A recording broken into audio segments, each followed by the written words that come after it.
So, what is Cosmic Exploration? Patch 7.2, or rather its series, will include Cosmic Exploration for the first time.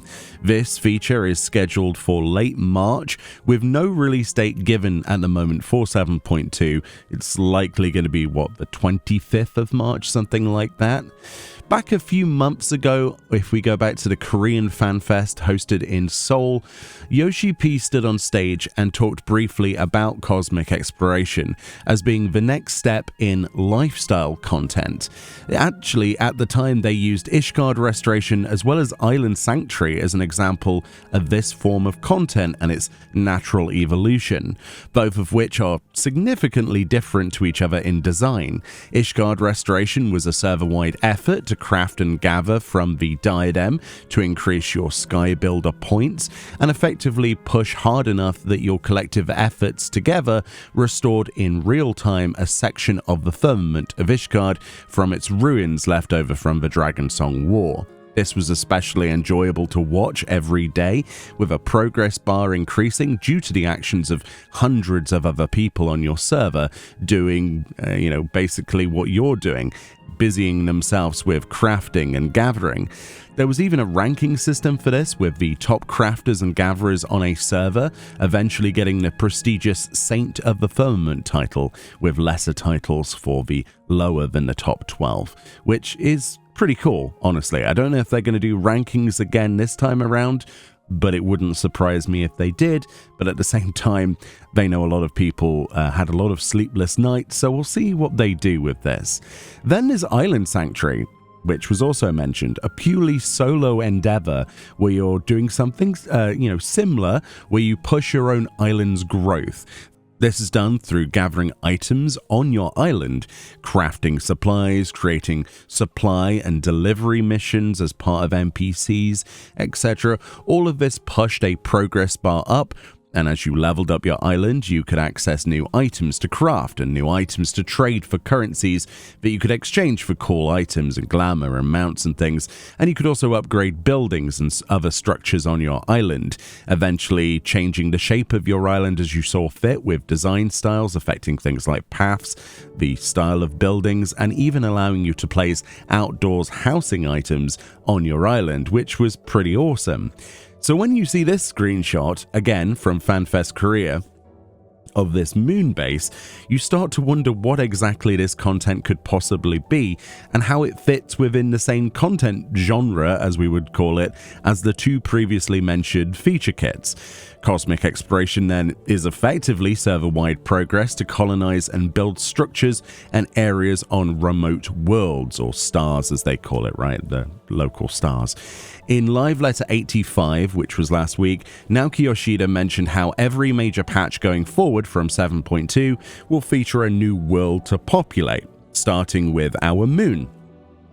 The traditional sort of Mare Lamentorum-alike scenery should be familiar to you here. There's nothing too groundbreaking. We've seen the moon before.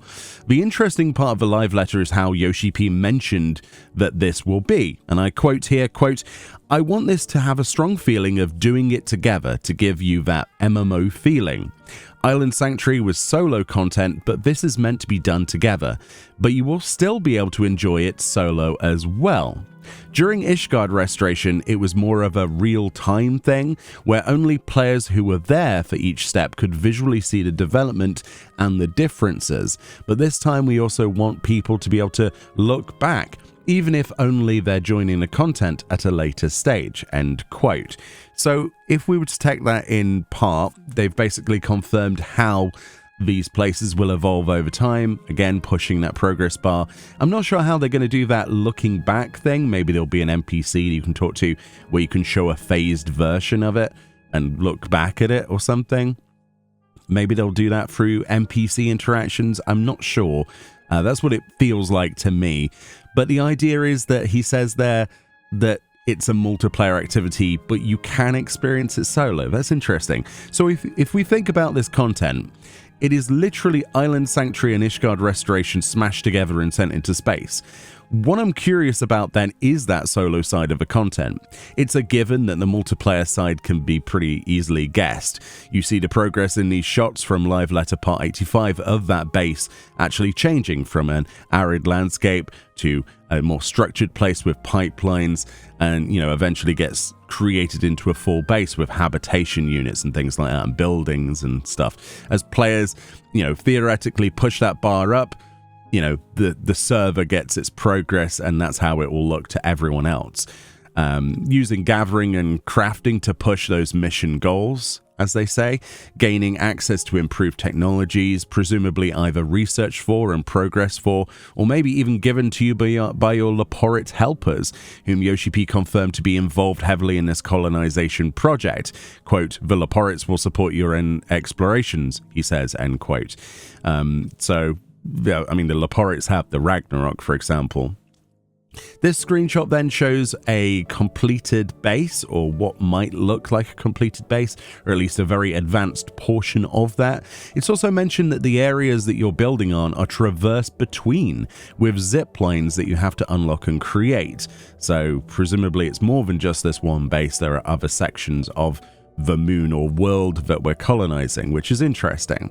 In the Korean Fan Fest, they showed this concept art for those zipline structures, which shows you the sheer scale of these items and those different sort of facilities.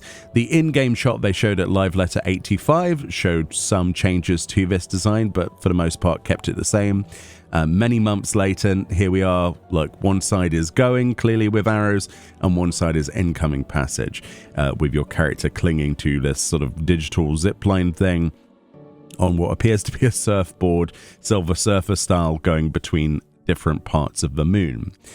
Traversing these large areas also hopefully includes that moon buggy they've shown. That would be really nice as a mount of some description. But one thing is for certain, this mech unit is going to be something we definitely use. It's likely there will be quests that involve using this mech suit. If you think back to your society quest, your allied society quest, where you'd be on the back of something that would eventually get turned into a mount, and you'd have an action button to use on an NPC or something. It's probably like that. The concept art for this actually showed two variations originally in the Korean Fan Fest. There's this beautiful black and purple suit, which was awesome. Screams Gundam immediately, and this white mecha suit, both of which look incredible, but the in-game render we got here is stunning of the white version, showing what appears to be this gun on its right arm of the robot, or more like a tool, I think. This reminds me instantly of that auger cannon from the diadem that you would charge up by gathering, and then you could use that to destroy monsters for resources. Since this is effectively the same style of content for gatherers and crafters, it might make sense then to presume that's what this tool or weapon thing is actually doing. You charge up a meter, you get that beam, you charge it up, and you disintegrate a monster for its resources. Or probably more likely is that it's used to mine those massive chunks of, giant crystals we see behind the mech itself in this picture. Either way, I'm stupidly excited for the mech units. They're really, really cool, and I hope we can get a mount version of them unlocked at some point through some kind of currency exchange on the world. Typically with the Ishgard restoration, we got tons of things, mounts, minions, emotes, glamour, that kind of thing. Perhaps maybe the black version could be something we unlock as the actual mount. Either way, I'm excited for that. The bases themselves are clearly designed after real-world sort of NASA and slightly future tech. Starfield called this theme NASA Punk in its game. It's closer to kind of like Space 1999, if anyone's old enough to remember that show. That's what it immediately screams to me. I love this sort of style. This shot of a habitation unit from the outside, as I want to call it, sort of shows these open doors, and then an interior you can just about make out on this almost sort of airlocked unit strung together, separated on the surface of the moon here. Will these host vendors and NPCs that we can, unlock as we colonize places? There'll be probably NPCs that visit from Aetheris. That would be cool, like familiar faces. And then we saw this shot, which looks very much like we just entered that hab we were looking at from that outside shot.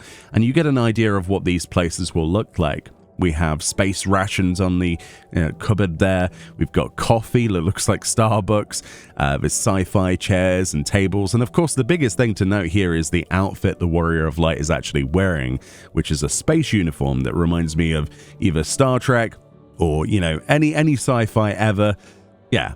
It slightly irks me still that Final Fantasy XIV doesn't do realism with oxygen and helmets, but you can easily forget that this is a fantasy game by just looking at any of these screenshots and then you're like, oh yeah, that doesn't affect you in this world. You're a freaking Warrior of Light. Oxygen has no meaning to you, right? And then we have this last shot of some form of holographic or teleportation room. I'm not really sure what's going on here. Those guesses might be true. I have no idea. We've got Laporitz hovering here above these sort of like platforms, as well as the Warrior of Light shown here. What would be cool, as a guess, is if the top crafters and gatherers for a phase of the colonization process got actually shown with their models in what glamour they're in those holographic pedestals.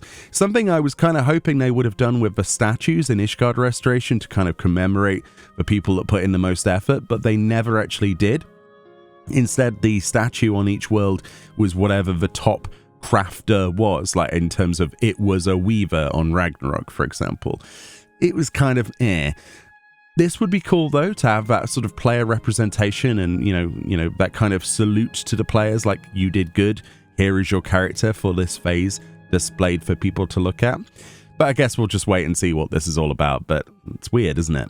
And then to cap off then, what do we know about this content? It's an opportunity to collaborate with players from your world, which is, content you don't get to see very often, as you explore the cosmos together in this new activity designed purely for crafters and gatherers.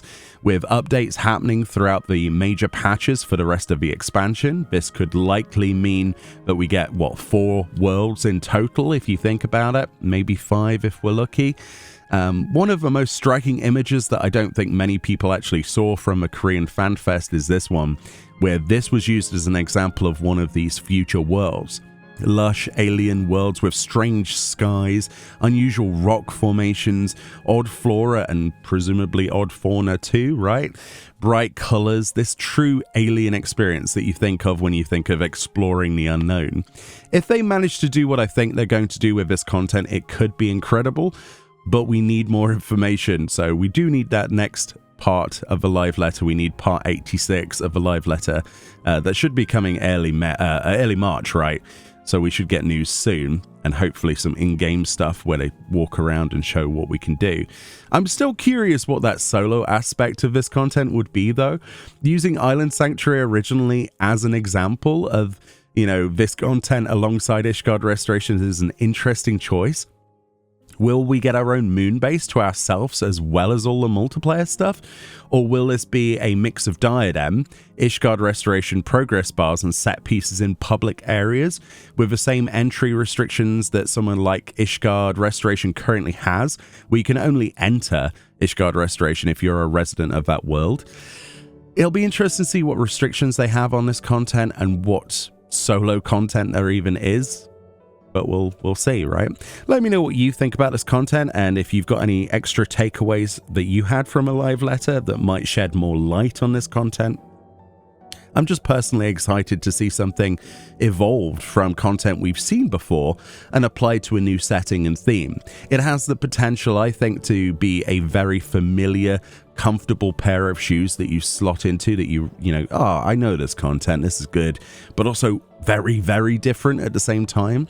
And I think that's one of the strengths of some content in Final Fantasy XIV, when they throw things at a wall and just experiment. It's rarer these days than it used to be, but I'm excited to see what happens next. Anyway, thank you so much for watching. Share your thoughts below, and I'll see you all next time. And hopefully we'll learn more about this in the near future. Bye-bye.